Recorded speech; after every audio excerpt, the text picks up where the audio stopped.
बिस्मिल्लाहिर्रहमानिर्रहीम।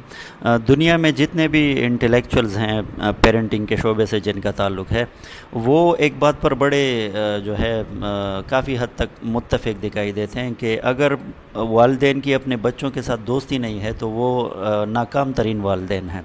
अब यहाँ पे सवाल ये पैदा होता है और ये बात बड़ी काबिल गौर है कि आखिर दोस्ती कहते हैं किस चीज़ को, ये किस चीज़ का नाम है।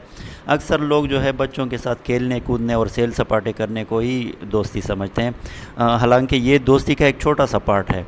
असल में दोस्ती जो है वो इस चीज़ को कहते हैं कि बच्चा जो है अपने व्यूज़ को और अपने ख़यालात को, अपने जज्बात को आपके सामने बिल्कुल ओपनली वो डिस्कस कर सके और आपके सामने अपने मसाइल को पेश कर सके। वो उसको आपके रिएक्शन का डर नहीं होना चाहिए कि अगर मैं बात करूँगा तो पता नहीं मेरी अम्मी या अब्बू का क्या रिएक्शन होगा, वो क्या सोचेंगे, वो क्या कहेंगे, मुझे डांट ना पड़ जाए। तो अपने रिएक्शन को मुस्बत रखें और अपने बच्चों से कंप्लीट दोस्ती लगाएं आप।